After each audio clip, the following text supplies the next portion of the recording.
The soft gray light of dawn seeped through the narrow casements of the Tower of the Hand, tinting the rush-strewn floor with a hue like winter seafoam.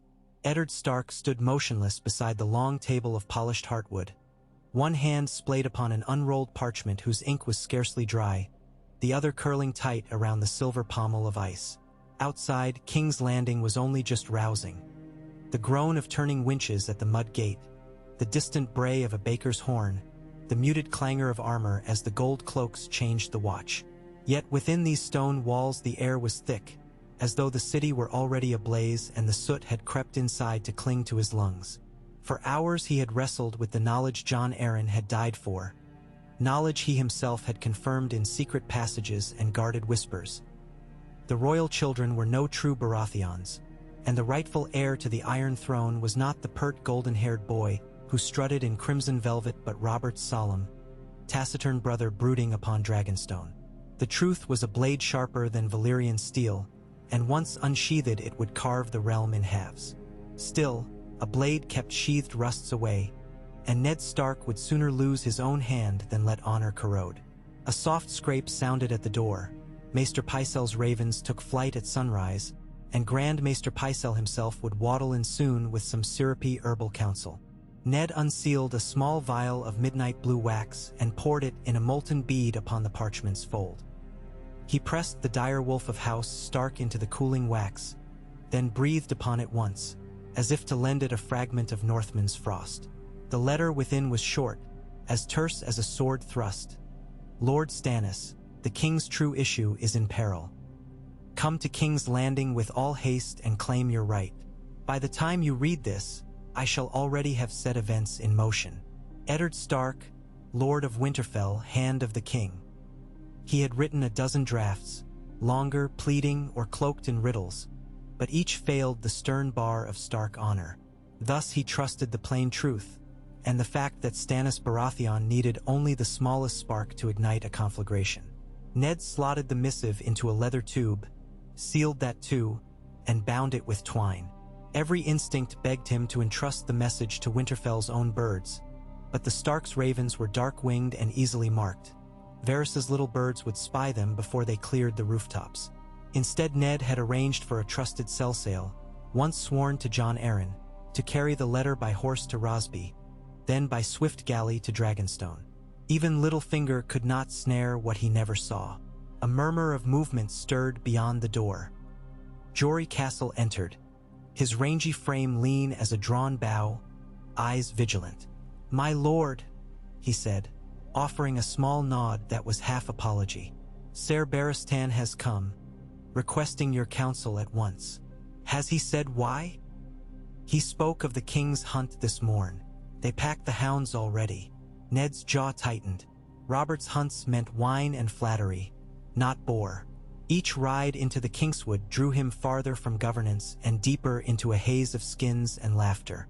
Ned had meant to confront him after the small council session, but now, no matter. Honor's road could ill afford detours. He slipped the leather tube beneath a plain wool cloak. "Send Ser Barristan in," he said, then paused, meeting Jory's eyes. "And have a horse readied for you and 2 men you trust. There is a rider needs an escort to Rosby, swift and silent." Jory's answering smile was grim with satisfaction. "It shall be done." Footsteps retreated. Ned permitted himself one slow exhale. Somewhere deep within the Red Keep, the Lannisters spun their golden webs, confident their prey sat stupefied by drink and whores. They did not see the cold wind rising from the north, nor the storm brewing upon Dragonstone's jagged heights. On Dragonstone, dusk bled into the sea, staining each frothing wave a sullen carmine. Lord Stannis Baratheon paced the length of the stone drum's torchlit war room, his boots echoing off walls wrought like the ribs of some titanic beast. Scrolls lay scattered across the long table, grain tallies, naval musters, a captain's report of Lyseni pirates. Yet his mind gnawed ever upon a single thought. Why had Jon Arryn died? He knew the court whispered that Stannis brooded in petulance, yet absence sharpened his suspicions like a whetstone to a blade. A man did not flee to Dragonstone without reason. A man did not resign the small council unless the stench of corruption choked all breath. When the messenger arrived, a stolid Northman, leather-faced and wind-blown, Stannis's keen blue gaze fixed upon him. The man knelt, presenting a sealed tube scorched by salt spray. "For your lordship, from the hand." "Which hand?" Stannis demanded. "Lord Eddard Stark, if it please you." The Selsale's voice betrayed neither fear nor reverence. He had been promised coin, not absolution. Stannis waved the man aside and slit the wax with a swift flick of finger. Torchlight flickered upon the direwolf seal as the parchment unfurled. He read, and as he read, the muscle in his square jaw worked once, twice. Then he crossed to the hearth, where flames hissed against damp logs, and read the letter again by firelight, as though certain the words might transform into jest. The storm inside him broke in silence. He neither swore nor called for wine, but only inhaled, as if cold air could chill the fury coursing through his veins. "Muster the captains," he said to Maester Cresson, who had entered on silent slippers. "Send word to Storm's End. Ser Courtenay Penrose is to ready the garrison. We sail within a fortnight." He paused, eyes narrowing. "No." "Within a week. Even that may be too slow." Cresson's wrinkled face creased with concern. "You mean to?" "I mean to claim what is mine." Stannis thrust the parchment into the fire. It blackened, curled, and was devoured, yet the truth it bore could not burn. Jon Arryn sought the truth and died. Ned Stark found the truth and may yet die. I will not wait to join them. He turned to the maester, voice iron.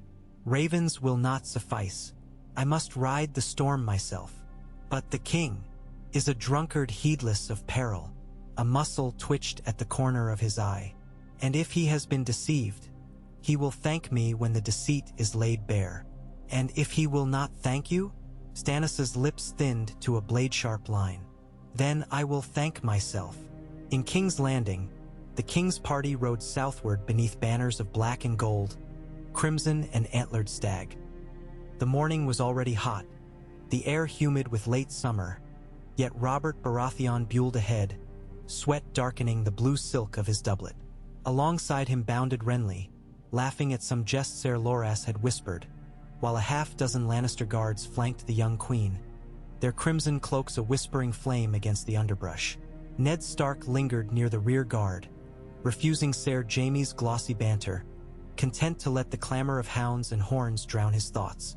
Each hoofbeat carried him farther from the letter already winging toward Dragonstone, yet closer to the precipice.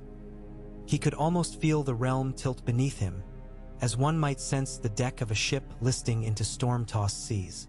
At midday they paused in a grassy clearing for wine and roast capon. The sweet smoke of applewood drifted among the shade of towering oaks. Robert sprawled upon a velvet blanket, snatching a haunch from a silver platter and washing it down with a skin of arbor red. Cersei reclined nearby, eyes half-lidded but watchful. Ned's gaze met hers only briefly, yet in that heartbeat he read questions, suspicions. A Lannister's mind never rested. So be it. Let her wonder. The game had begun. "Ser barristan selmaye proucht, armer gleaming." "Your Grace," the old knight said. "The men sighted a great boar near the burn. If we ride now, there's time before dusk." Robert belched wine, wiped his mouth upon his sleeve, and pushed to his feet with a grunt. "A great boar, you say? As big as Balon Greyjoy's pride? I'll wager." He clapped Ned's shoulder. "Come, Stark, ride by my side. I'll show you how a real king brings down his quarry." "I would rather ride beside you upon the morrow after you have rested," Ned replied steady. "The beast will keep till dawn, but a careless spear thrust will not." Robert laughed, loud as thunder. "You sound like Maester Pycelle. Drink, Ned, and let the talk of sleep wait for night." He glanced around, brow furrowing. "Where in 7 hells is Lancel with my wineskin?" Ned seized the moment's distraction. "Your Grace," he said low, "when next we speak alone, there is matter of grave import I must lay before you." Robert frowned. "Graver than the crown's debt? Than Viserys plotting across the narrow sea?" Far graver. The king studied him, then shrugged. Later, then, after the hunt, he strode off, bawling for his squire. The moments slid away like water through fingers. That night, camped beneath a quilt of stars, Ned lay wakeful upon rough-spun blankets. Somewhere nearby, Renly snored softly. Farther off, hounds yipped in slumber. In the hush, the rhythm of his blood seemed loud, counting out hours until Stannis' arrival. If the gods were kind and Stannis swift. Yet the gods were oft capricious and men slower still. Across the waters off Dragonstone, black sails unfurled beneath a wind that carried the briny tang of tempest. Galleys bearing the fiery heart of the Lord of Light creaked as oars bit the frothing surf. Stannis Baratheon stood upon Fury's prow, jaw set, eyes fixed upon the northwestern horizon. Storm's End dwindled behind them, its sentinels waving farewell with pennants stiff in the gale. By his side, Lord Mathos Seaworth adjusted a roll of charts, squinting at the sky. "Wind favors us, my lord," Seaworth remarked. "If the tide keeps true, we shall make Blackwater Bay within 4 days." 3, Stannis replied without looking. "Have the oarsmen change shifts every 2 hours. We gain naught by letting muscles stiffen." Seaworth inclined his head, though lines of fatigue already etched many of the rowers. Yet none dared slow. Theirs was a captain whose resolve could shame granite. Maester Cresson appeared, one hand on the rail. "You do not sleep, sire. There is no sleep in a storm." Stannis' voice clanged like hammered bronze. "And make no mistake, Maester, we sail into one." Cresson sighed, though the wind snatched the sound away. And yet storms break. Even the greatest tempest gives way to calm. Only when the sea has swallowed the weak.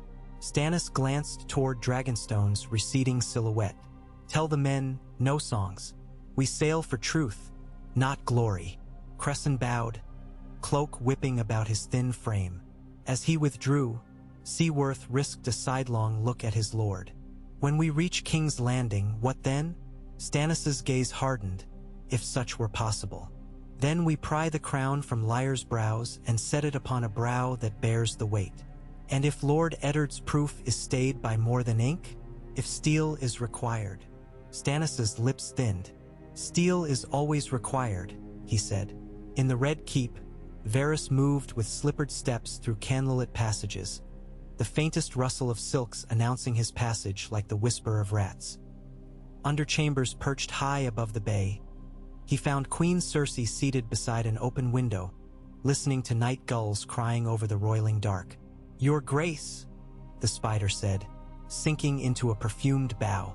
"News comes upon the tide." Her green eyes flashed. "Speak." A galley heavy with men of Dragonstone was sighted at Rosby. 3 riders came ashore bearing sealed letters and coin for fresh mounts, riding southwest by night.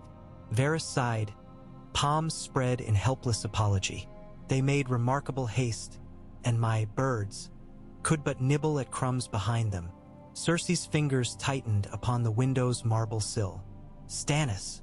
The name was a shard of ice. So soon. It would seem Lord Stark's investigations have birthed fruit both bitter and swift. She turned, gown rippling like liquid gold. "Then we prune the branch before it takes root." She paced once, twice. "Ser Jaime commands the city watch for the king's absence?" "Alas, Ser Jaime is with the king in the Kingswood, though I cannot say if he rides beside his grace or behind." Varys' smile was subtle as dusk. "Yet the watch remains in safe hands. Ser Jacelyn Bywater, a dutiful man. Duty can be bought or broken." Cersei's voice dripped honey poison.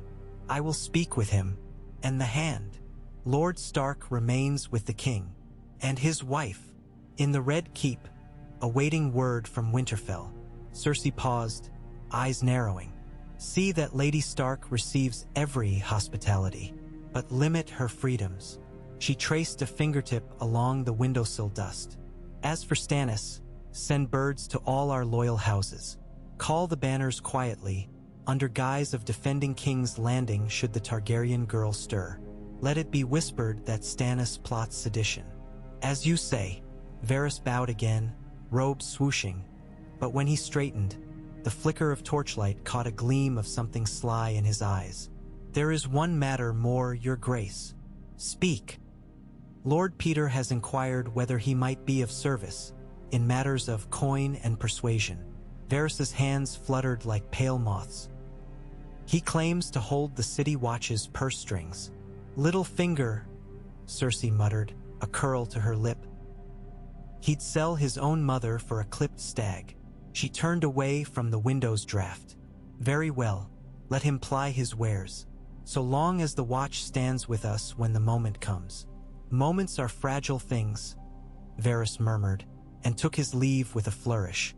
Cersei remained, staring into the night where the beacon tower's fire raked gold across black water. Beneath the flicker, distant sails crept closer.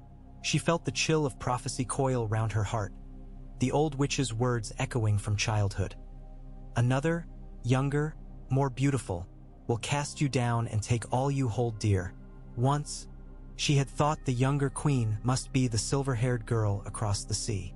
Now she wondered if prophecy had no need of skirts or crowns.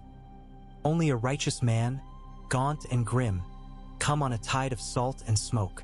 Dawn of the third day painted the sky with rose and saffron when the king's party broke camp. Robert, red-eyed and wearied, insisted the hounds had the boar cornered in a briar glade and would not wait. They set off beneath a cacophony of horns and baying, plunging deeper into tangled brush. Ned rode beside Ser Barristan, scanning each tree for threat as much as quarry. The Kingswood could harbor more than boar if Lannisters willed it. Yet peril often came not by arrow or bolt, but by a wine-soaked hand upon a spear haft. When the boar burst forth, it was a mountain of muscle and tusk, hide bristling with dried mud and innumerable scars. Hounds snapped at its flanks. Knights shouted. Arrows flew wild.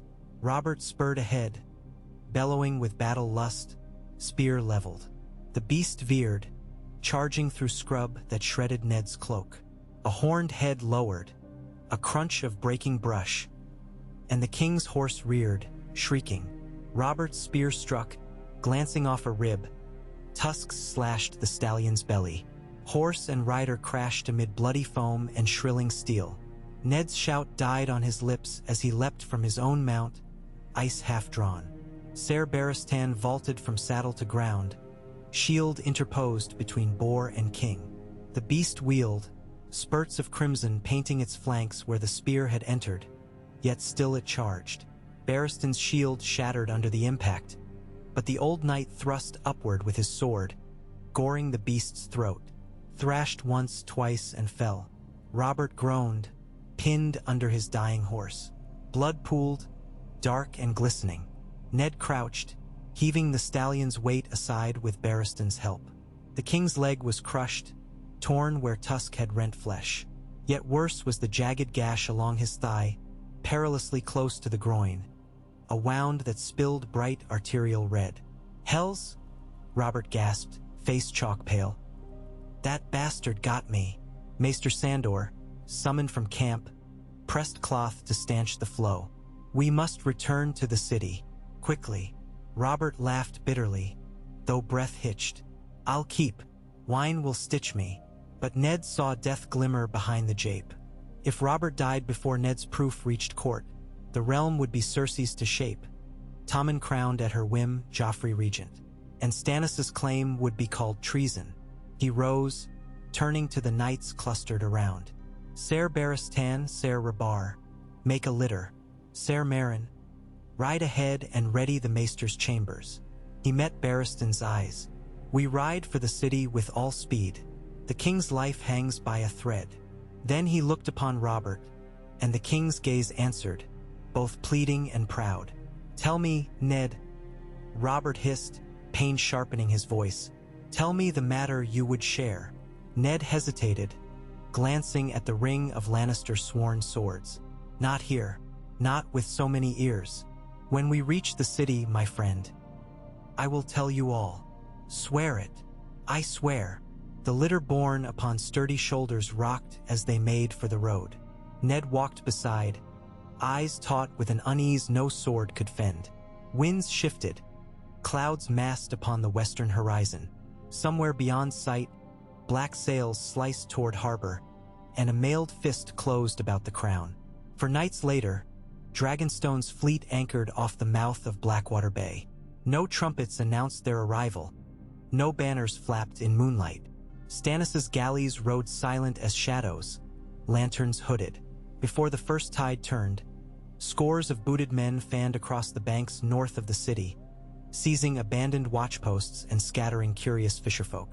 Davos Seaworth guided a small skiff upriver with 4 of his sons, slipping past drifting fireships moored to defend the harbor. Atop the deck of Fury, Stannis studied King's Landing's crown of crenellated walls. Torches dotted the battlements like fireflies, yet to his eyes they were feeble sparks against the vast gloom. He turned to his captains. "We go ashore before dawn. The city wakes to new masters or none." And within his breast, a single flame burned, steady and pitiless, illuminating a path strewn with bones. Lady Catelyn Stark stood upon a balcony of the Tower of the Hand, eyes fixed upon the southern gates. She had not slept. Whispers of her husband's peril crowded sleep from her mind. The raven he'd sent had spoken only of caution, of paths set in motion. Yet rumors spread like wildfire. Stannis Baratheon sailed for the capital. The king lay wounded. Lannister gold flowed into the city watch. Catelyn's fingers tightened upon the granite balustrade. She wished for Riverrun's swift currents, for Winterfell's gods would hush, but duty held her here as surely as chains. Soft footsteps approached. It was Sansa, pale and fragile as the last frost flower of spring. "Mother," she whispered, "is it true the king is hurt?" "We pray the maesters heal him," Catelyn replied, smoothing a tremble from her voice. "And father, your father is with the king." Sansa nodded, though her eyes asked more than words. Catelyn gathered her into an embrace, gazing south where torchlit columns wound up the distant King's Road, the royal party limping home. Somewhere among those flickering lights rode Ned Stark, and perhaps death rode beside him, cloaked in crimson and gold. At the mud gate, Ser Jacelyn Bywater paced the ramparts, candlelight glinting. Off the rivets of his breastplate, beneath, the portcullis yawned open to admit the returning hunters. Litters bore limp forms, banners drooped, hounds whined. Bywater barked orders, "Clear the way!" and the watch complied, though many grips were slick with sweat. High above, the bells of Baelor September began to toll, toll, toll, as though the seven themselves had caught the scent of spilled royal blood. Ned Stark rode through the gate in grim silence, his gaze sweeping the walls where orange torchlight gilded crossbow barrels. "Where is Lord Baelish?" he asked Jory, who rode close. "Not at the gate, my lord. Or Varys. Nor him." Ned tasted ash upon his tongue. Those who plotted spent their nights indoors, weaving threads none saw until lattice closed about the unsuspecting. The litter-bearing Robert groaned past. The king's face was gray, eyes half-lidded. Maester Pycelle tottered beside, muttering prayers and tinctures. Cersei rode behind, her expression marble still, but Ned marked the tension in her slender hands as she clutched the reins. Inside the Red Keep, they bore Robert to his chambers, where Barristan Selmy dismissed all save the maesters and the hand. As chirurgeons plied hot irons and leeches, Robert drifted in and out of delirium, cursing, laughing, weeping. At last, as dawn's first light seeped through stained glass, he fixed Ned with glazed blue eyes. "You swore," he rasped. Ned leaned close, voice hushed. "The truth I bear is cruel, my friend. Cruelty and truth oft sail one hull," Robert wheezed. "Speak." So Ned spoke, low and steady. Of hairlines and lords' bastards, of black brows and golden ones, of the incest that birthed the crown prince. Robert's gaze dimmed, as though a torch's oil had run dry. At last he closed his eyes. "Ned, write your will. Make it plain." His breath rattled. "Let Joff rule till Stannis returns. Gods, be good. We'll sort it when I'm strong." But even as the quill scratched upon parchment, Ned knew the order was a cracked shield. Cersei would shatter it, Stannis would brandish it, Renly might snatch it. And somewhere beyond the bay, dragons stirred in old Valyria's shadow. The letter naming Stannis protector of the realm was sealed with the king's signet and Ned's own. Yet he sensed Littlefinger's gaze upon the wax as sharp as any dirk. In the small council chamber, Baelish's smile glimmered. "A prudent choice," he murmured. "Though one might wonder if the realm prefers Renly, so handsome, so beloved by the commons." "Stannis is elder," Ned replied, cold. "Law is not a tourney's favor." "True," Littlefinger tapped his lower lip. "Yet law wears many masks. The City Watch, for instance, is sworn to protect the king's peace. But whose peace shall they choose when swords are drawn?" Ned clenched his fist. "I trust they will follow the hand's command." Littlefinger's eyes danced. "With your leave, I might ensure their loyalty." And like that, the die was cast upon a board slick with blood yet spilled. Atop the outer gatehouse, bells tolled again, this time a frantic alarm. Stannis's banners had been sighted at the river mouth. Gold cloaks hurried to walls, stringing crossbows. The city shifted, awakened by fear. And all the while, in Robert's chamber, the king lay senseless, drip by drip of life ebbing into linen. Ned Stark donned sable cloak and stepped onto the courtyard stairs. The wind off the Blackwater carried brine and the faint clang of distant oars.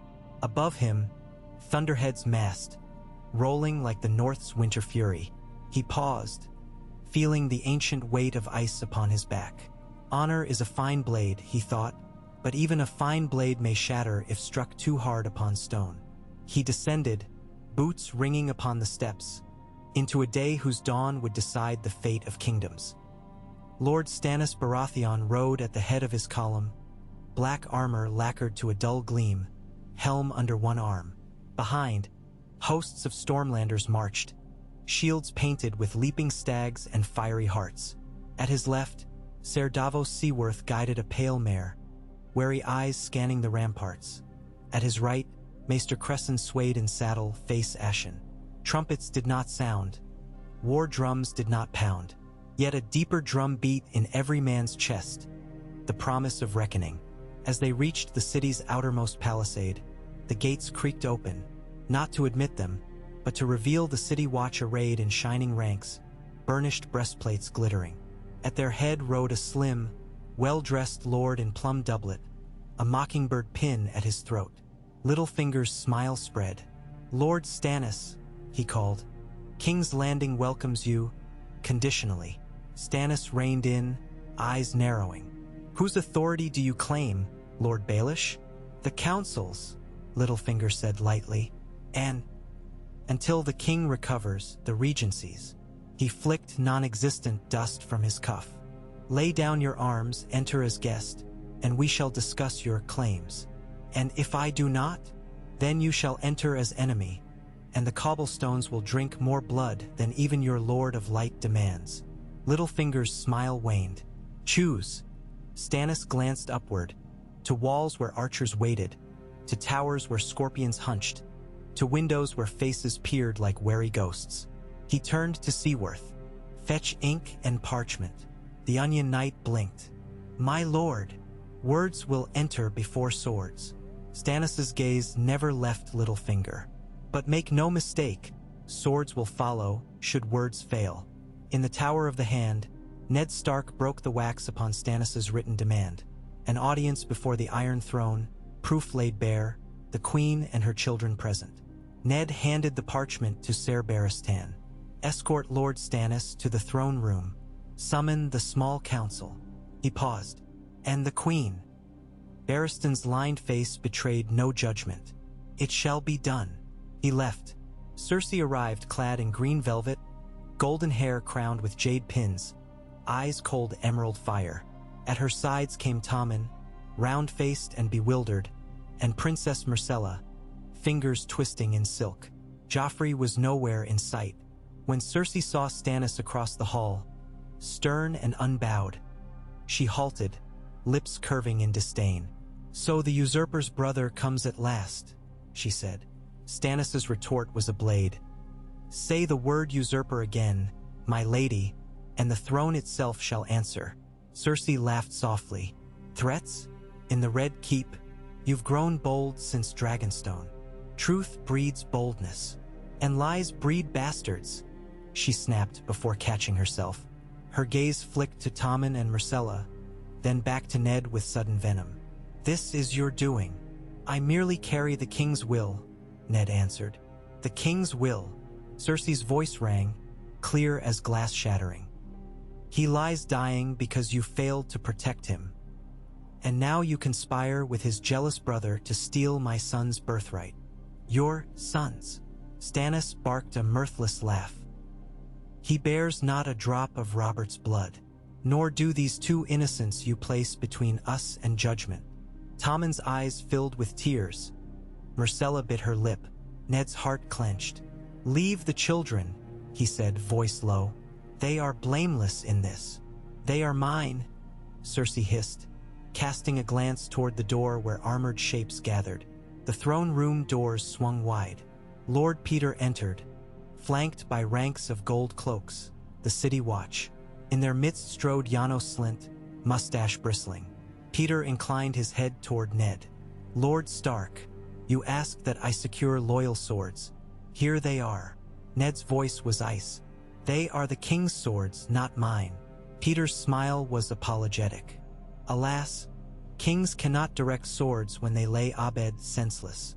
He turned. Ser Jacelyn seized Lord Stannis. Bywater hesitated, eyes flicking to Ned. For one suspended heartbeat, the hall hung balanced, as if all 7 kingdoms were poised upon his sword edge. Then his hand drifted toward his hilt. Stannis drew first. Traitors, he thundered, blade flashing. Any man who stands between me and rightful justice shall answer with his life. Steel rasped from sheaths. City Watch, Stormlanders, Stark men. Screams echoed as the first clash rang beneath vaulted arches. Cersei swept her children behind Ser Marentrant's shield, eyes blazing triumph and terror. Peter Baelish stepped aside, lips curved in delicate amusement, and Ned Stark, sword in hand, realized the trap had sprung shut, and honor itself would bleed before day's end. Yet somewhere beyond the soaring windows, ravens still winged to silent towers. Winter winds gathered in northern skies, and every story yet unwritten waited with bated breath for the next stroke of the quill. So he set his feet upon the marble floor, raised ice high, and met the charge. The tale of blades and broken crowns had only just begun. Steel scraped marble and shrieked like cold birds in a winter sky. The first clash echoed beneath vaulted ribs of stone, ringing from pillar to pillar like a doom bell. Eddard Stark braced himself, ice lifted before his chest in both hands. The great blades smoke-dark ripples trembling with each tremor of the floor. A gold-cloaked sergeant thundered toward him, poleaxe lifted high. Ned swayed aside at the last instant, the haft scything past his ribs, and, pivoting on his rear heel, he let ice's broad edge kiss the man's open armpit. A hiss of steel through flesh, a gout of bright red, and the sergeant sagged to his knees without a cry, as if shame at failure had robbed him of voice.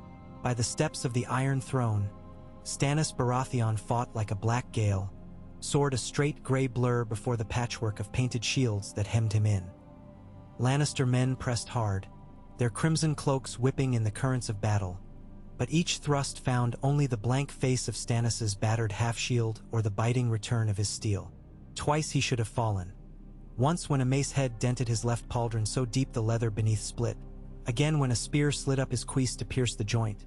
But each time he forced the pain down behind iron eyes, driving back with methodical savagery. Davos Seaworth stood at his shoulder, short sword carving quick parries that glanced spear points away from his liege's side.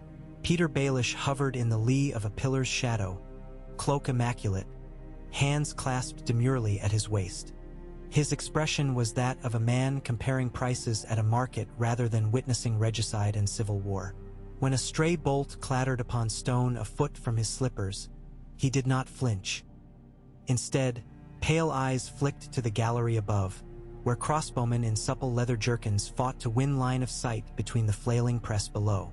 A flick of his fingers to Janos Slynt directed a new detachment of gold cloaks to reinforce the western wing, just enough to keep Stannis hemmed, not so much he seemed overly partial.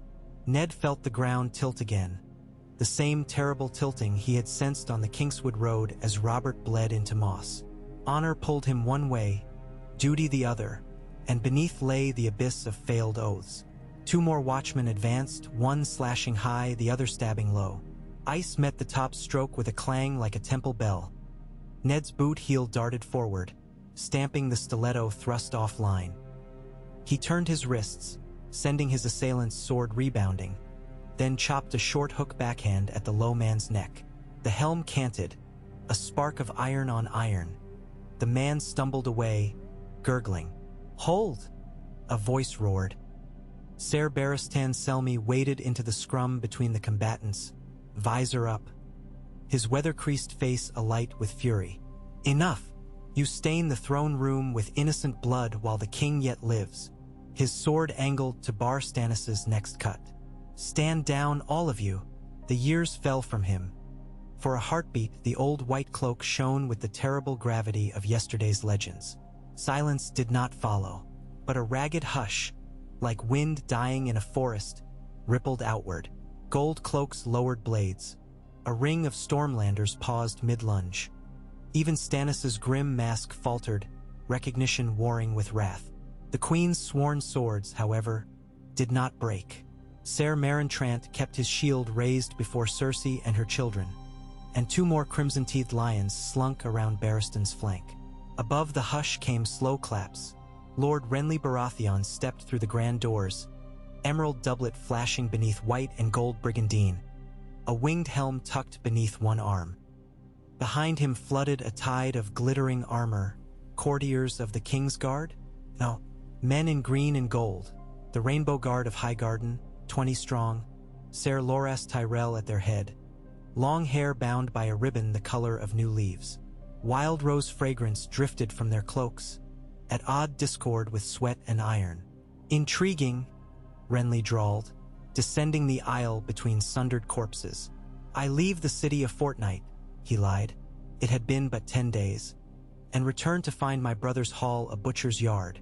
His bright eyes flicked to Ned, then Stannis. "Has the king's peace so little weight?"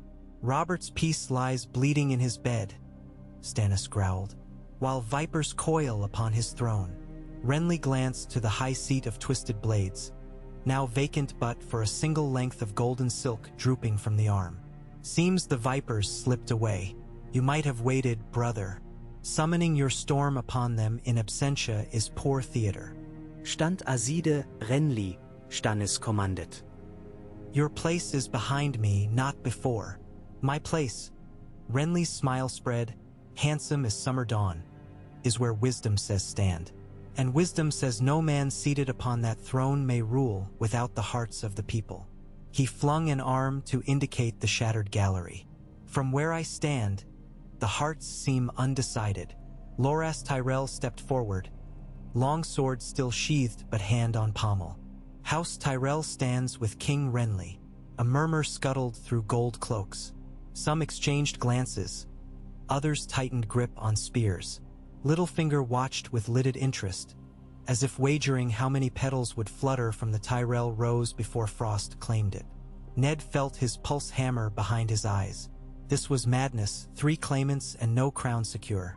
The realm would tear like cloth between barking dogs. He caught Ser Barristan's gaze, and unspoken accord passed. The King's Guard must guard the realm, yet the realm no longer knew which head wore its crown. A trumpet blast cut the tension. One long, low note that vibrated through the bones. All heads turned to the high windows opening upon the river. In the pale frame of leaded glass stood a single figure, silhouetted against lightning-lit sky. Rain spattered behind him, each droplet momentarily silver. Captain Mathos Seaworth swung the casement wide. "Black sails on the Blackwater," he shouted. "Fury's squadron anchors below the walls. Archers line the decks." Renly's expression soured. "Your damnable fleet blocks trade now, brother?" "My fleet stands ready to enforce Robert's will," Stannis retorted. "And the will named me protector." "Nay, Stannis," Ned said, voice iron. "The will named you regent until Joffrey came of age. It named me protector until the rightful heir was crowned." Stannis countered. "And no incest-born golden cub is rightful." Renly's eyes flicked between them. "Then we are 3 men waving parchments while the Queen marshals gold and steel." He lofted a brow at Ned. "The Starks know something of war. Speak honestly, Lord of Winterfell. If we draw blades here, how many small folk die?" "Too many," Ned answered without hesitation. "And more will die each day we delay truth." "Truth?" Cersei's voice cut above the crowd. Somehow she had moved from her corner, children stealthily shepherded to a marble alcove by Ser Meryn. Rain-damped torchlight gleamed off her cheekbones, turning her face half angel, half gargoyle. "Truth is what is written upon the crowns of kings. My son wears the crown. That is truth enough." "He wears gold filched from Jaime's brow," Stannis barked. Lie or no, the slur struck. Jaime Lannister streaked from behind a pillar, white cloak swirling like moonlit surf. He hammered into Stannis's shield with a crash that sprayed splinters. "Speak again of filch," he snarled, blade darting like yellow flame. "I'll show you how lions collect debts." Stannis slid a step back, parried high, riposted low. Jaime flowed away, laughing, hair flying. The fight crackled with a terrible beauty. Rigid discipline matched to reckless finesse. Sparks guttered along steel edges. The air filled with ringing, and men once frozen in indecision found themselves spectators to living legend. Ned's stomach sank. Each moment blades sang was a moment the hall drained of order. He cut across the flagstones toward Cersei, ignoring the hiss of Ser Meryn's relief as he recognized Ned did not raise ice against queen or children. He stopped 3 paces away, blade lowered, both palms upon the crossguard. "My lady," he addressed her quietly, "put an end to this. Call your men to stand down, and in return Stannis vows safe conduct for you and the children to Casterly Rock. Let the matter be judged by council of the realm." Cersei studied him, a study like an anatomist considers a frog pinned to the board. "Safe conduct." Her smile was mournful. "When I held you in my power days ago at feast, I could have had your head for treason. Instead I let you ride, that Robert might have his friend at hunt. A lioness shows mercy, and the wolf calls for leash? Pur Ned Stark. You are far from snow-soft Winterfell." She stepped around him, skirts brushing his scabbard. "And you misjudge me. Mercy is for my cubs." She knelt to Tommen, smoothing his hair where tears matted golden curls. "For traitors there is only—" A thunderclap drowned her word. Stone shook. Dust sifted from arched ribs overhead. The southern gates had slammed. From the courtyard came a roar of voices, then the deep hump of something massive striking ironwood. A horn bayed 3 times, the alarm reserved for fire or invasion within the walls. Littlefinger's poise cracked a hairline fissure. He strode to a window slit, peered down. The gold cloaks at the gate are, how curious, opening to the Stormlanders. He tapped the sill as if verifying it real. "My dear Janos, do remind me which side you sold your men to?" Slint paled. I paid them double the Lannister purse." "Ah, then perhaps the Stormlanders offered triple," Peter mused. "Loyalty is such an expensive habit." Stannis drove Jaime back toward the throne's dais. Rain hammered the stained glass. The throne room darkened to twilight gloom shot by forked lightning. High above, thunder rolled again, this time over the Red Keep itself, old storm's end iron in the sky. A section of western doors burst inward, and the Knights' Rose Guard poured through, swords wet and gleaming. "For the true king," Ser Rabar Royce cried, voice echoing hoarse. Behind them surged more men in House Baratheon black and gold, shields scarred, some bleeding, as though the battle for the gate had lasted beyond Bywater's ability to contain. A dozen gold cloaks followed too, ripped badges replaced by simple stag tokens. At their center marched Lord Mathis Rowan, helm dented, glaive wet to the haft. "Dragonstone banners rise within Flea Bottom," he shouted. "The commons cheer them." Ned felt awe and dread intermix. The city had chosen? No, the city chose bread. But bread came through whichever lord looked strongest when dawn broke. If Stannis controlled the docks and gates before sunup, the bakeries must fill from his stores or none at all. So the commons roared for Stannis. Jaime Lannister leapt onto a step of the Iron Throne, blade hell, horizontal like a lever. His grin flashed white as bone in torchlight. Enough of this. You want the seat, Stannis? Come claim it over my corpse. Stannis's answer was a thrust straight for Jaime's throat. The Kingslayer sprang ducking. The tip rang sparks from iron barbs of the throne. He lunged back, but momentum misjudged carried him too close. Stannis slammed shield rim into Jaime's chest, driving him hard against blade spikes.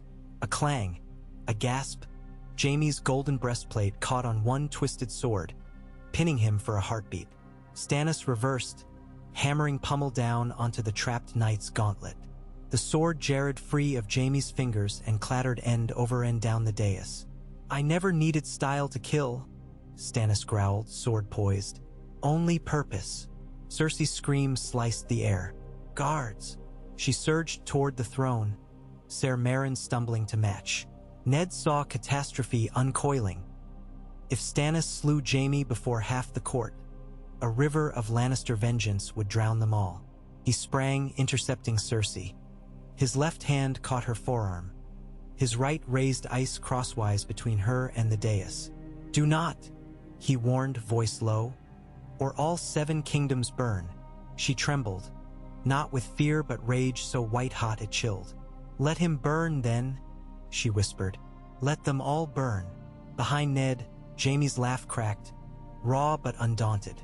You never had the stomach for killing brothers, Stannis. You are not my brother. The steel in Stannis's voice was colder than ice. You are a lie given golden flesh. He thrust. Barristan Selmy's sword flashed, deflecting the blow at the last instant. Metal clanged, sparks scattered. Barristan planted himself between the pair. By the oath of my white cloak, I forbid kinslaughter in this hall. Stannis's face worked, a storm trying to decide upon thunder or silence. Finally he lowered his point, barely. Then let him yield, sir. Jaime spat red phlegm onto the step. Yield? I think not. Yet fatigue tremored his limbs. He was pinned still, armor snagged on barbs, an ignominious trap for the Kingslayer. Renly took 2 steps up the dais, hands raised. Let him free, brother, else half the realm will call this murder. Half the realm calls him Kingslayer already. But Stannis nodded. Davos hurried up, wedged a dirk beneath the hooked sword, pried it out. Jaime wrenched himself free, stumbling to the floor, laughter replaced by grimace. Rain lashed the windows. Wind howled down chimneys, setting torches guttering sideways. In that furious hush, Littlefinger glided back to Ned's side. Astonishing, truly, he murmured. One could bottle this tension and sell it as Dornish fire. Have you nothing helpful to offer, Baelish? Ned Rosped. Oh, quite. Peter's eyes glittered. The city's purse is large enough to buy peace, given a single monarch to wear the coin's face. Choose one. There is but one rightful, Ned answered. Peter's smile spread. Yet 3 stand alive, and I... His hand hovered an inch from Ned's elbow. Have arranged certain assurances. He flicked his gaze to a mezzanine where, Ned saw, dozens of crossbows now leveled at Stannis' contingent. Crossbows borne not by gold cloaks but hooded sellswords in gray, insignia masked by cloaks the color of lead. One twitch, Peter whispered, and Dragonstone's line ends. Ned's jaw clenched so tight his teeth ached. This is murder for coin. It is solvency, Littlefinger replied. Chaos is a ladder, but ladders fall if too many climb at once. Best one climber lives. Stannis' men noticed the new archers. A hiss traveled their ranks. Stannis himself pivoted, eyes tracking the mezzanine. Recognition of betrayal came and went. He shrugged, lifting sword anew. Cowards crouch behind railings while we bear steel, he called. Loose your bolts then, and learn valor's cost. A hush, then twang. One bolt whistled, embedding in the flagstones at Stannis' boots. Davos sucked breath. A warning shot. Littlefinger's smile widened. See? Even Sel's words bargain. A signal horn blared from the eastern courtyard, deep, booming. Ned spun, hart leaping stark horns. No. Strident reverberations he did not know. Cersei stiffened, looking to the ceiling as if the horn fell from gods. Silence followed. Then a roar from 1,000 throats, distant but swelling. Footsteps thundered down the side corridor. Jory Castle burst into the hall, helm missing, hair plastered by rain, eyes wild. "My lord!" he shouted. The River Lords march up the street of steel, Tully banners and Northern too. Half the city is with them, Catelyn, Ned realized. She must have sent word when first rumors whispered of gates contested. Rivermen, Manderly's sell sails, loyal smiths. Aye, the North had friends even here. Hope flared like a torch in storm. Stannis caught the report, nostrils flaring. See? The realm knows truth. He raised his voice to carry. Lay down arms. Gold cloaks, Tyrell roses, even lions. Bend knee to rightful king, and you shall go unbloodied to your hearths. Refuse, and Blackwater shall clog with traitors.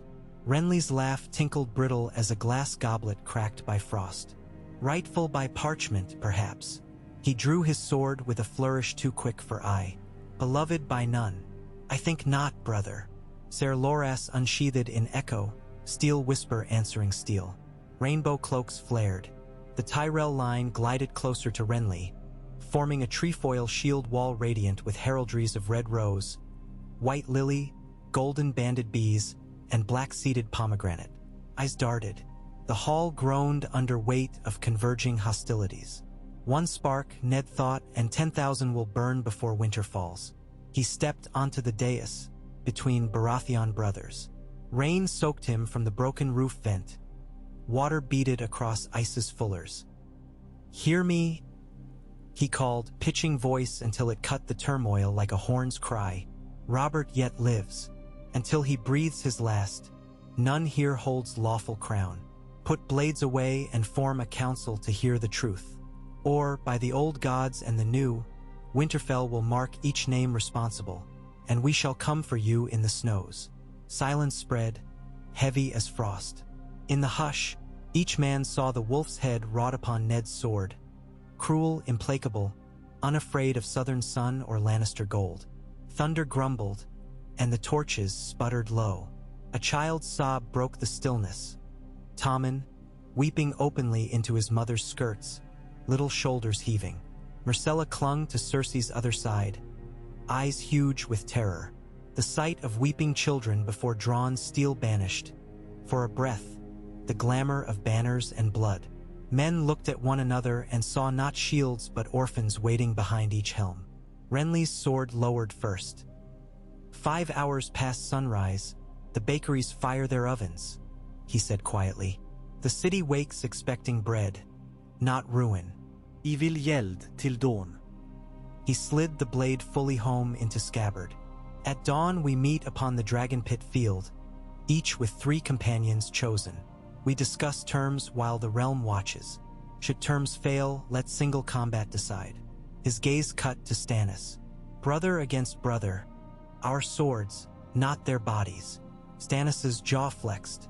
Pride warred against pragmatism. But at his side Davos whispered, "A night buys breathing space, my lord. A night may bring word of Robert's passing, or recovery." Slowly, Stannis dipped his head. "Very well. Dawn." He turned to Ned. "Lord Stark will stand as witness, and protector of the king's person until fate is sealed." Cersei's eyes thinned. "I will not leave Robert to northern knives." Ned's voice was low but carried. "I swore to Robert before gods and men. I will keep his life if any power left in me may do so." Thunder cracked once more, this time outside, receding. Rain slackened. Tension seeped from blades. Swords slid into scabbards. Somewhere a man groaned, clutching a thigh wound. The throne room floor glistened red, rivulets coursing between flagstones like blood-threaded tales of some slain dragon. Peter Baelish sighed theatrically. "We gather again at dawn, then. How refreshing gentlemen's war." He flicked an imaginary mote from his lapel and strode away into side corridors where shadow swallowed him whole. Ser Barristan watched him leave with distrust unhidden. Then the old knight sheathed Oathkeeper and bowed first to Ned, then to each Baratheon in turn. "I will guard the king," he declared. "Should any seek to harm him in my care, they will pass through me." None challenged.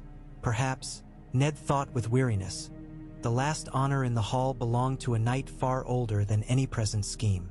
Stannis and his men withdrew by western doors, silent as penitents. Renly's bright bloom guard exited opposite, helms bright, leaving behind only drifting perfume of rosewater mingled with blood odor. Gold cloaks hefted their wounded. Stark men gathered their dead. A pair of silent sisters arrived already, faces veiled, to lay linen upon the fallen. Ned approached Jaime, who still leaned against a pillar nursing bleeding knuckles.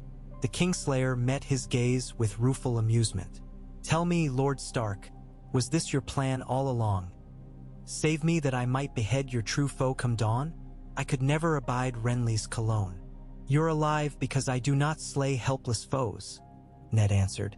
"If the gods deem you my foe tomorrow, so be it." Jaime's smile faltered. "You do not understand the gods, northern man. They delight in cruel jests." He limped away toward the queen. Cersei took neither his offered arm nor his apology. She collected her children like a general counting banners lost, then strode from the hall, Ser Meryn's shield eclipsing them. Her eyes, last to turn, fixed upon Ned with promise of storms. As the hall emptied, Ned sheathed ice with hands that trembled, not from fear, but from the aftershock of restraint. One poorly timed breath, one arrow quivering left instead of right, and the city would already burn. Jory joined him. "We hold the king's person, my lord, but the maesters warn the wound festers." He hesitated. "And ravens from the north. Winterfell's lords assemble, ready to ride." Ned exhaled. Winter, he thought, marches south on hooves of war. "Dispatch our birds, hold, not yet. We may still avert storm." Outside, lightning dwindled to faint glimmers over the bay. But Ned Stark felt the true storm gather unseen, one of parchments and pride, false heirs and fractured thrones. Dawn would not bring calm. Dawn would bring the hour of choosing. He turned from the shattered throne room, past torn banners and puddles that mirrored flickering torchlight like crimson pools, and set forth to stand vigil at a dying king's bedside, praying that Robert drew breath long enough to bind the realm's wounds, or, failing that Ned himself could shield the realm from the blade Stannis named Truth and Renly named Love. Beyond the Red Keep, bells tolled midnight. Their echoes rolled over rooftops, across slumbering alleyways, and out to the night-shrouded river where sleek war galleys tugged at moorings like caged hounds. Men on deck lifted lanterns, peering toward the looming palace, uncertain whether dawn would raise banners of stag, flower, lion, or wolf. And above, hidden by dissipating storm clouds, a half-moon looked down indifferent, pale as a widow washing her last shroud, waiting to see which hearts would beat come sunrise and which would join the countless silent faces already haunting the stones of King's Landing. Night clung to the Red Keep like wet linen, heavy with the scent of rain-damp stone and the copper of spilled blood. Eddard Stark walked the torchlit corridor toward the king's apartments, each footfall echoing in hollow cadence with his heart. The wounded had been moved, Stormlanders, Lannisters, gold cloaks alike, to side chambers where moaning mingled with the hushed commands of maesters, but the passage outside Robert's suite remained conspicuously silent. 2 white-cloaked Kingsguards stood sentinel. Ser Aerys Oakhart, blonde head bowed as if in prayer, and Ser Preston Greenfield, hand resting on the lion pommel of his long sword. They parted without words, perhaps shamed by the night's chaos that had left honor fissured like cracked marble. Within, the chamber smelled of boiled wine, wet wool, and fear.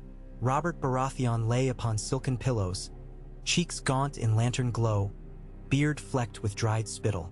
Maester Pycelle hovered, applying a poultice of crushed sage and honey to the gaping wound that marred the king's inner thigh. 2 assisting novices held bowls to catch seepage. Their eyes darted each time Robert stirred. Even in fevered slumber, he seemed too large for the bed. A tawny bear felled by unseen hunters. Ser Barristan rose from a chair near the hearth, lifting a hand in tired salute. Ned grasped the old knight's forearm, feeling the faint tremor beneath mail and linen. Any change? His grace wakes and raves, Barristan murmured. Cries for wine, then forgets the cup. Moments of clarity flicker like embers, but fade. He lowered his voice to a hush. If he has words to leave the realm, they come garbled. I pray they come soon. Ned approached the bedside.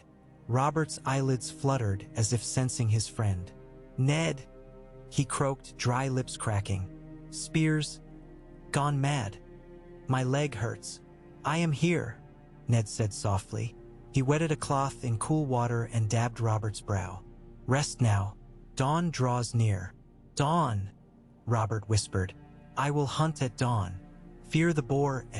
His chuckle twisted into a cough that spattered pink upon the linens. Pycelle pressed a cloth to blot it. Ned's throat tightened.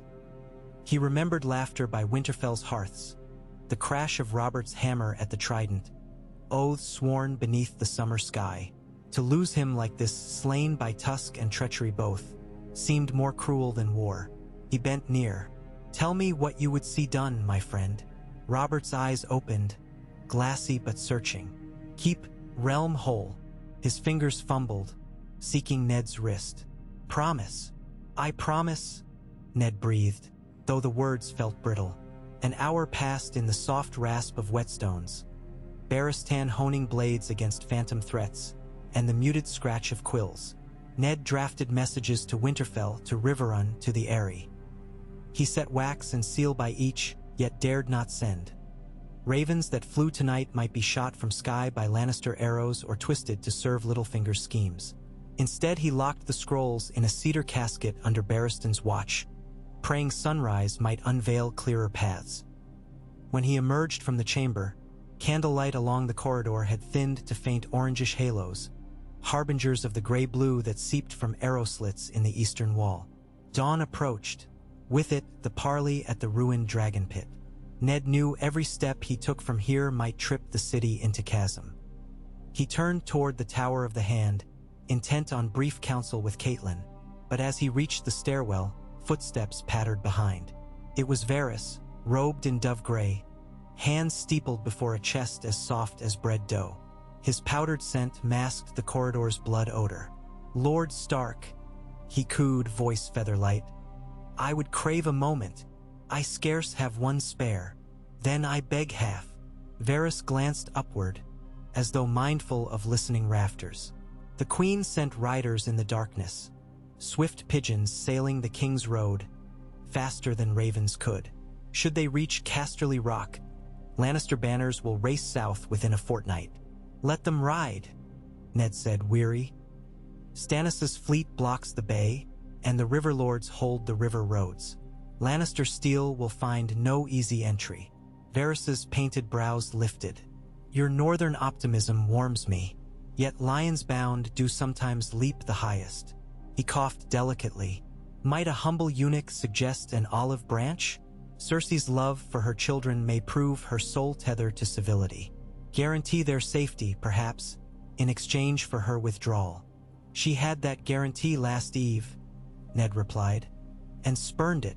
True, but Dawn is a mirror showing night's ugliness. She has watched her brother nearly skewered, her power shaken, her son's crown disputed. A mother may bargain anew at daylight. Ned considered. If she approaches with reason, reason shall answer. Varys bowed. I shall flutter the thought by her ear.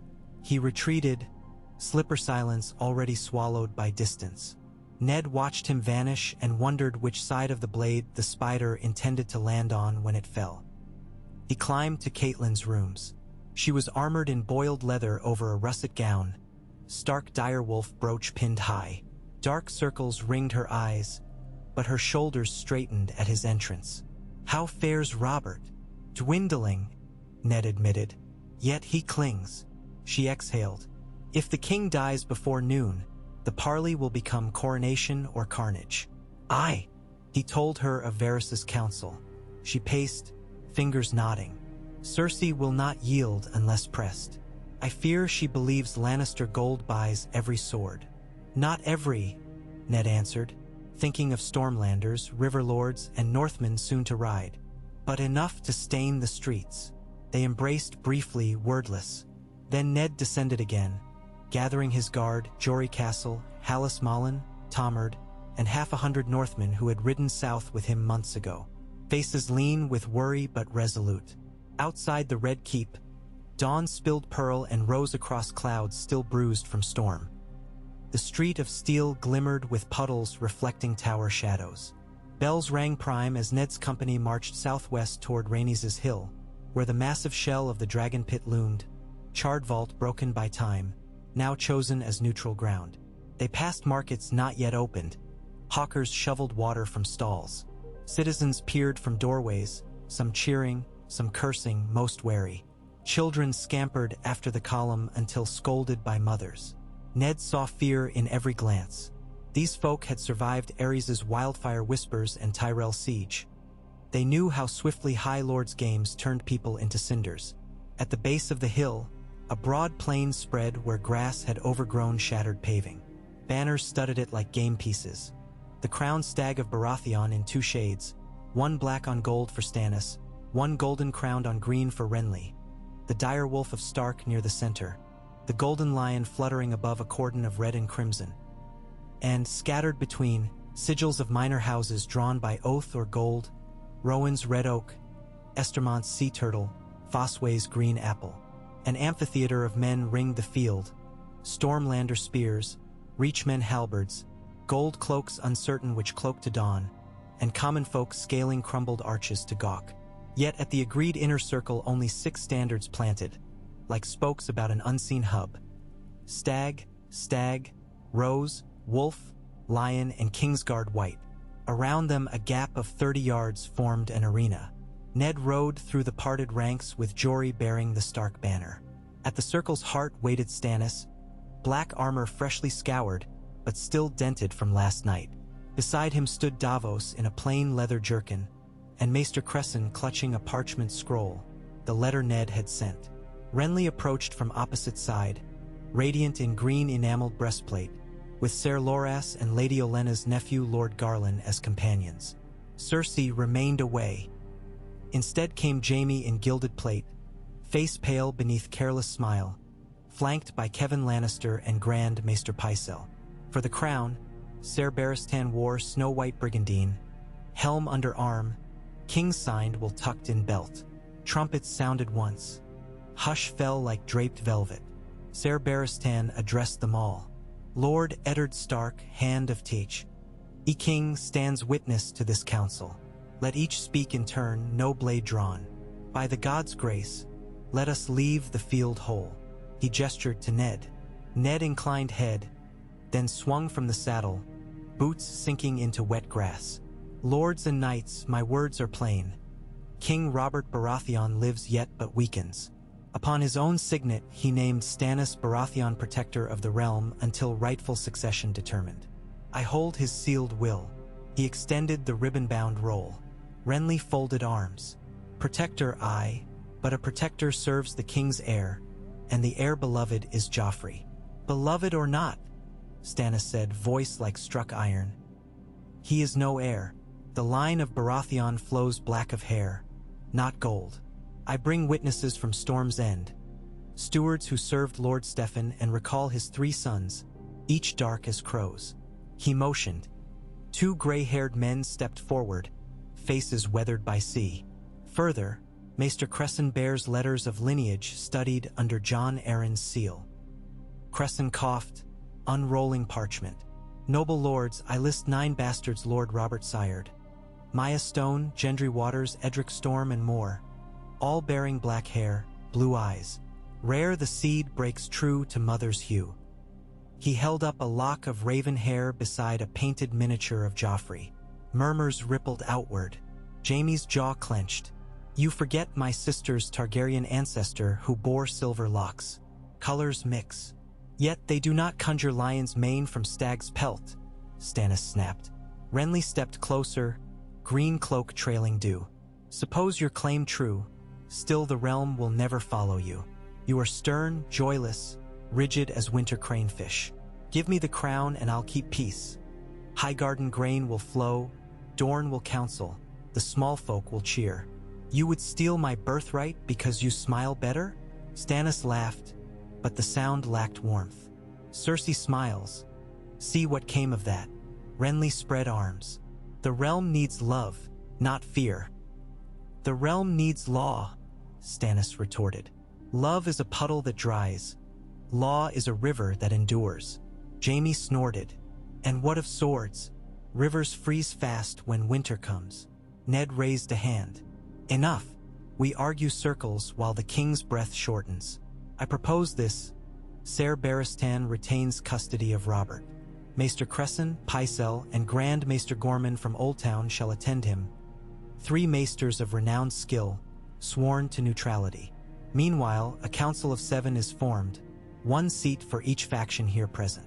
They govern until Robert recovers or passes, whereupon the claim will be judged by Great Council of the Realm.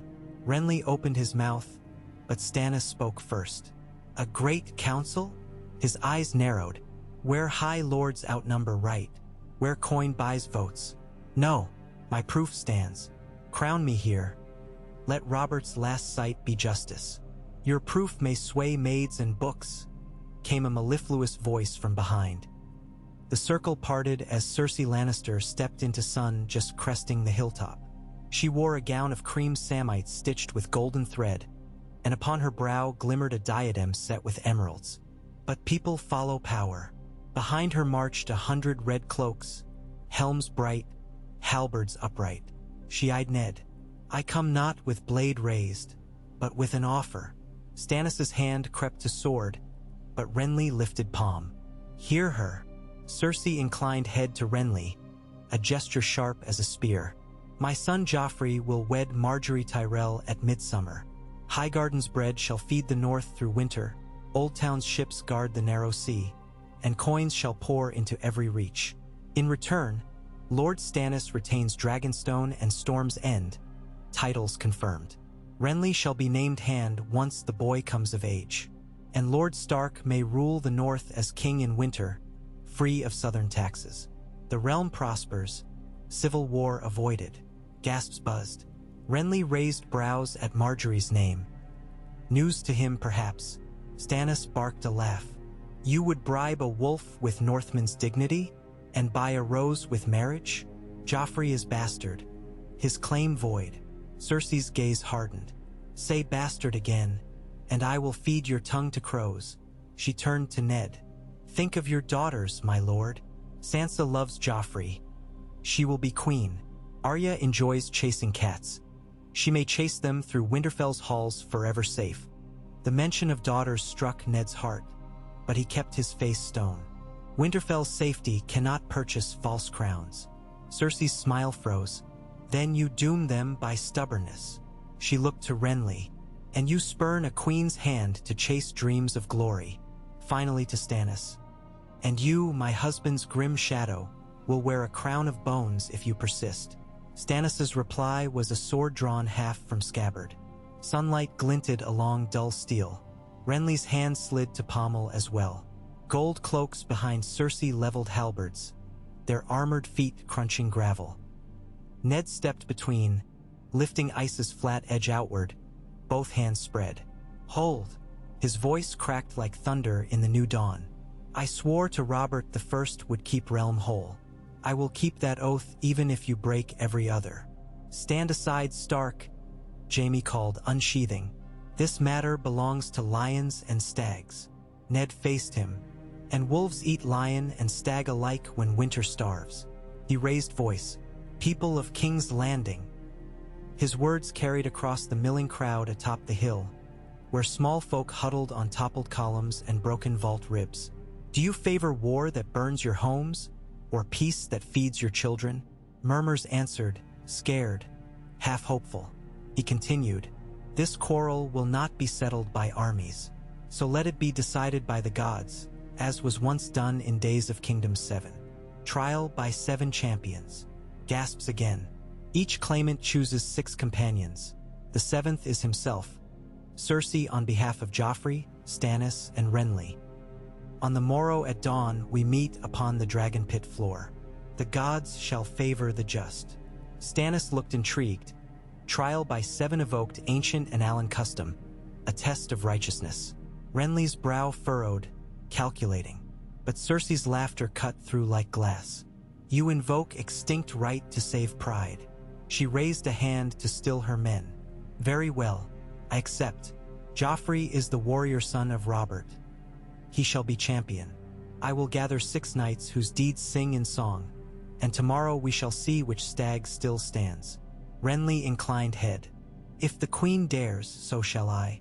Stannis sheathed sword in one decisive motion. The gods will prove truth. I name Davos Seaworth, Ser Richard Horp, Ser Gunser Sunglass, Lord Estermont, Ser Andrew Tarth, and Maester Cresson, who shall carry faith. Cress's eyes widened, but he bowed. Renly looked to Loras. Ser Loras Tyrell, Ser Garland Tyrell, Ser Robar Royce, Brinden Tully if Blackfish Consens, Ser Parmen Crane, Endi Seremon Cui. A solid slate of lance and blade. Cersei cocked head. And your 7th? Renly flashed white teeth. Myself, of course. Then we are set. Cersei turned away, gown swirling. Tomorrow dawn. Stannis spoke. One matter more. The king remains guarded by the Kingsguard only. No Lannister men inside his rooms. Agreed. Cersei paused. Jaime's eyes narrowed. She waved hand. As you wish. He is half dead already. Half alive, Ned said. And under the Seven's protection. He looked to Barristan. Sire, see it done. Barristan bowed. On my honor. The parties withdrew. Lannisters east, Stannis north, Renly toward the river gate. Ned lingered with Jory, gazing up at the hollowed dome of the dragon pit, where ragged silhouettes of ravens circled. Morning sun slid through fissures, lancing down upon cracked flagstones as though the gods themselves marked the future arena. Jory exhaled. A trial by 7. It hasn't been done in 200 years. Ned nodded. Old as the faith, but law still. He wondered if gods would stoop to judge mortal quarrels or merely watch amused. They returned to the Red Keep. Catelyn met him in courtyard shade. Your face tells me you threw dice with fate again, he explained. She listened, silent save for soft breaths. At last, a champion's duel spares thousands, or condemns us if outcome opposes half the realm. True, she agreed. But half of every path leads to grief. They walked to Godswood, slender, southern imitation, nothing like Winterfell's ancient heart tree yet offering whispering solace. Beneath a pale weirwood sapling, Ned knelt, sword point planted in earth, and prayed. To the old gods for wisdom, to the new for Robert's life, and quietly to Lyanna's memory for courage. Leaves rustled though no wind blew. Evening settled heavy as wool. Within the White Sword Tower, Ser Jaime sat at a marble table, gauntlet off, cleaning dried blood from nails. Ser Boros and Ser Meryn argued in hushed tones about who might stand among Cersei's champions. Gregor Clegane had ridden east to Harrenhal. Qyburn's unnatural pet Ser Sandor paced the kennel yards refusing pledge. Jaime hardly cared. He thought of chains, those that bound him to vows he once flouted, and those now forged by sisters' ambitions. Was there any path back to simple days of squiredom, when blades served jest and joust rather than incestuous secrets? His laughter at the thought tasted bitter. Across the courtyard, Davos knelt in a disused sept dedicated to the smith. Candles guttered in sea-soaked breeze filtering through broken shutter.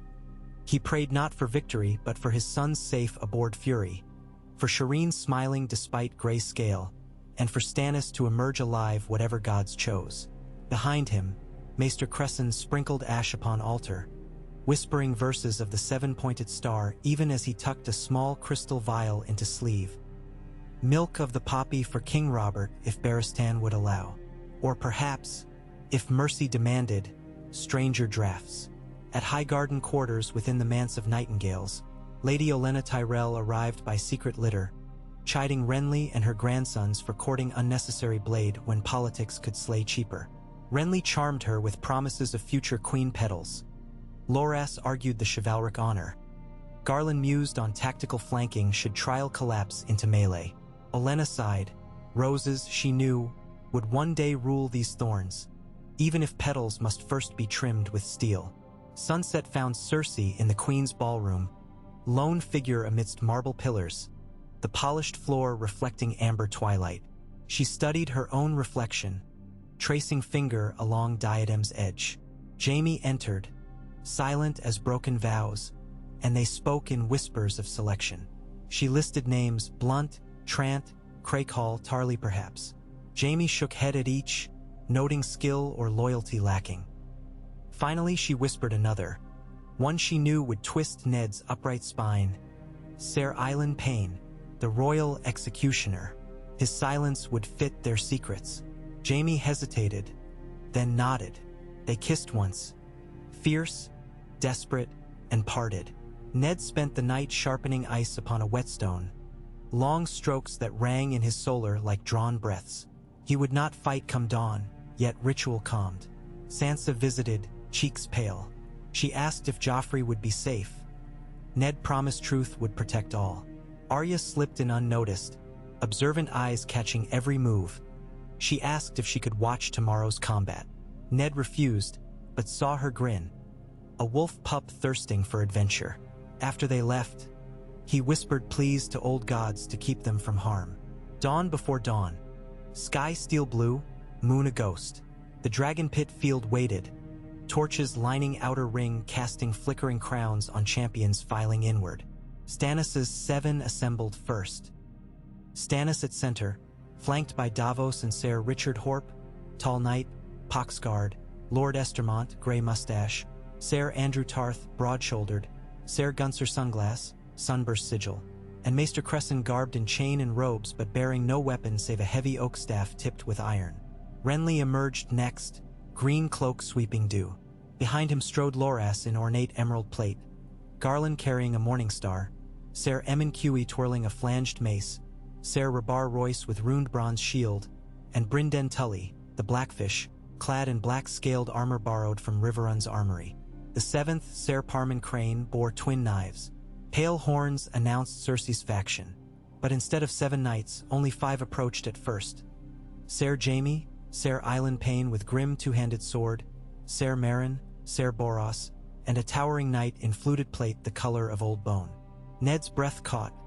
Ser Gregor Clegane had returned, fresh from the Riverlands with dust still on cloak. Cersei herself did not walk.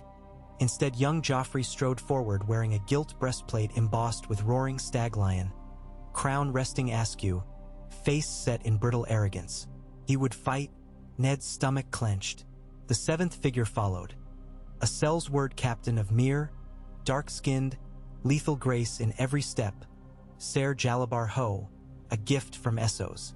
Ser Barristan spoke, voice carrying. Champions of the trial, assemble. He pointed to a chalked circle 15 yards across, red dust marking boundaries. Cersei approached Ned before the circle. A mother should not watch, she murmured, eyes on Joffrey. But I will witness history. Ned saw flicker of something, fear or regret. He said softly, withdraw him. He is a boy.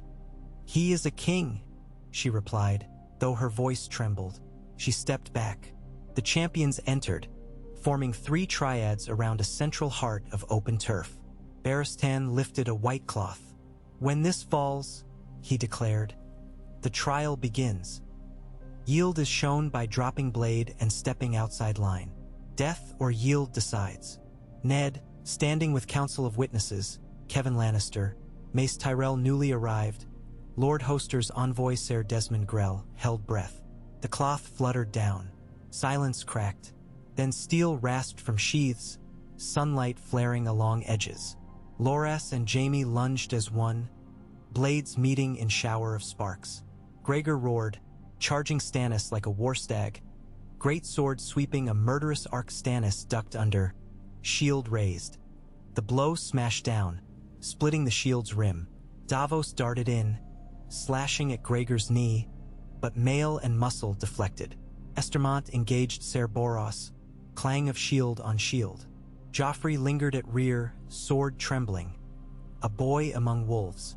Renly closed with island pain. Their swords rang, pain silent, Renly gritting teeth. Blackfish circled to flank, his spear jabbing at Payne's exposed side. Jaime parried Loras's thrust, returned with riposte that clipped the lilied pauldron, denting petals. Bywater's horn sounded thrice from outer ring. Encouragement. Crowd roared. Cresson remained at center, staff raised defensively, muttering prayers. Jalabar Ho danced round him, slicing shallow cuts to taunt rather than kill. Ned watched tension coil. He saw patterns. Renly's line driving left, Stannis holding center, Lannisters pressing right. Joffrey edged closer to Payne, hiding behind the tall, silent knight. Gregor hammered at Stannis again, upcut that would fell a horse. Stannis turned the blow aside with half-shattered shield, but impact jarred him to knees. Gregor lifted sword two-handed overhead for killing strike. Suddenly Ser Richard Horp lunged, plunging his blade beneath Gregor's arm gap. Metal grated flesh. Gregor bellowed, stumbling. Stannis thrust upward, driving sword tip under gorget. A gout of blood sprayed, black-red. The mountain reeled, fell with ground-shaking crash, armor ringing like bells. Gasped. One Lannister giant down. Across the ring, Jaime vaulted aside as Loras feinted low then reversed high, tip raking Jaime's cheek. Blood traced golden stubble. Jaime grinned, exhilarated. He answered with slash that carved lily from Loras's breast, nicking flesh. They danced, brilliant as dueling comets. Renly and Payne traded blows, Payne methodical, Renly athletic. Blackfish jabbed from flank.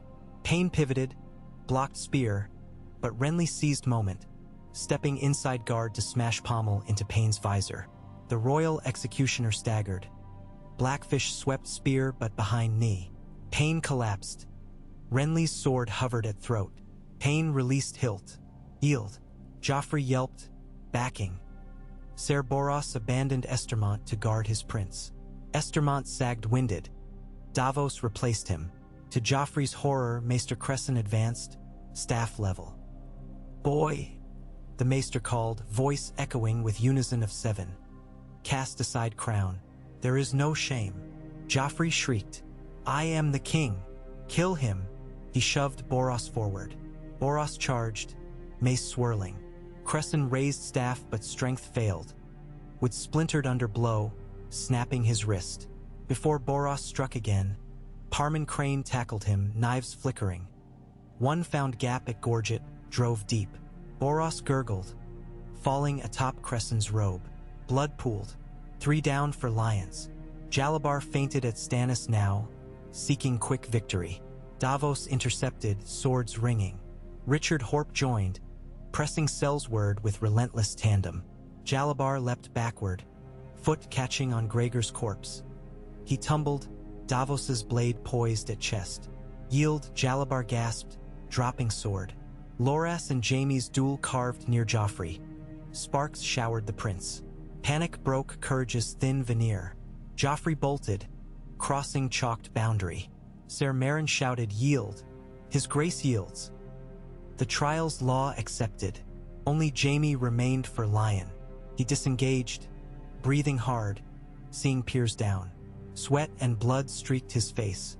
He looked to Renly, Stannis, and their champions converging. He laughed weary. Seems odds turned. He saluted two-fingered. "My yield." Battle silence settled. 7 of Renly and Stannis still stood, though Cresson knelt nursing wrist and Estermont clutched ribs. Barristan raised arms. "The gods have judged." Cheers erupted from Stormlanders.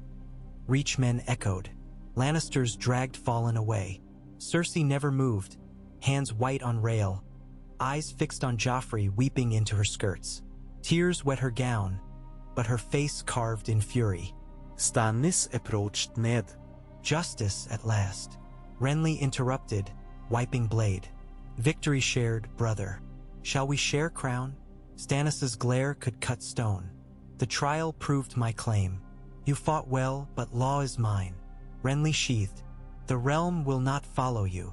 The realm will be led. Murmurs grew uneasy. Ned stepped forward. The gods favored Stannis' claim. So be it. Kneel, and let's crown king before fresh blood spills. Renly looked about, at Loras's hopeful eyes, at Tyrell Banner's eager. Reluctance warred with reason. He bent knee slowly. Long live King Stannis. A floodgate opened. Stormlanders roared. Riverlords cheered. Some gold cloaks joined. Yet a pocket of red-cloaked Lannisters drew swords around Cersei and Joffrey.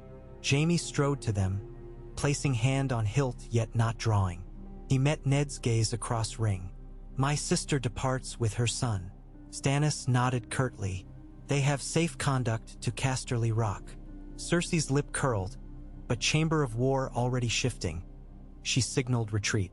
Lannister host withdrew downhill, carrying their wounded and their fury, leaving behind 4 corpses and broken pride. Ned exhaled, shoulders sagging. Around him banners already dipped in salute to new king. Yet beyond, bells of the city told uncertain. They had witnessed kings and queens rise by fire, by blade, by coin. Would this dusk mark an end, or but prelude? Coronation took place that afternoon in the September of Baelor, hastily adorned. Stannis wore father's crown, heavy circlet of iron and stag's antlers, over cropped black hair. He accepted kneel of lords, though smile never showed.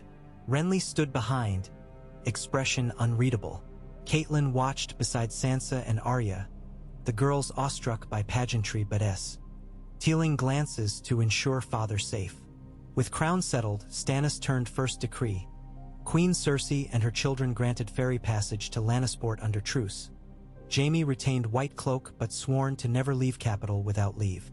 Next, Stannis named Davos Seaworth Lord Admiral, raised him to Stormblower seat, and, at Ned's urging, confirmed northern autonomy with self-rule, renewing Pact of Aegon's Day.